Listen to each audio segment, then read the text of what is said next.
Из-за низких температур воздуха в утренние и ночные часы автомобили часто заносят на дорогах, что сказывается на аварийности. Занос особенно опасен, если водитель двигается с высокой скоростью. Машина может перевернуться или выехать на встречную полосу. Из-за гололедицы колеса теряют плотное сцепление с дорогой, что часто приводит к ДТП. Так и сегодня утром на дороге Сибай-Ургаза легковая машина из-за гололеда не справилась с управлением и столкнулась с машиной, которая ехала навстречу. В итоге 6 пострадавших. Все они доставлены в приемный покой Центральной городской больницы Сибая. Сегодня утром около 9:05 массовое поступление после ДТП. 6 поступили в приемный покой. Сразу доставлена была скорая медицинская помощь в приемный покой. Оказана всем первая медицинская помощь. 5 из них госпитализированы в травматологическое отделение по экстренным показаниям. Один из них отказался от госпитализации.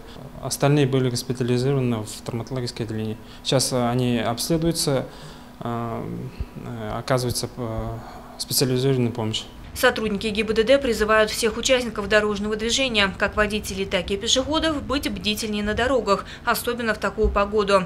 Автовладельцам рекомендуется снизить скорость движения, увеличить безопасную дистанцию в 2-3 раза, быть внимательнее при проезде остановок и мест скопления пешеходов.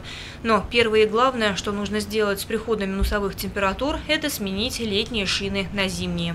На сегодня, получается, с выпадением снега сложилась очень сложная обстановка, потому что водители не успели переобуть зимнюю резину, движение затруднено. ГИБДД обращается к водителям, чтобы были аккуратнее, смотрели на пешеходные переходы, подъезжая к остановкам, к пешеходным переходам, чтобы были аккуратны, вовремя останавливались, соблюдали дистанцию и также скоростной режим. Пешеходам. Также ГАИ обращается к пешеходам, чтобы были аккуратнее, не выходили на проезжую часть, посмотрели направо, налево. По данным синоптиков, такая погода сохранится в ближайшие дни. Ожидается мокрый снег и гололедица на отдельных участках дорог. Лиана Кириллова, Гульхамитова, Али Кадыров, Любовь Карпова, телекомпания СТВ.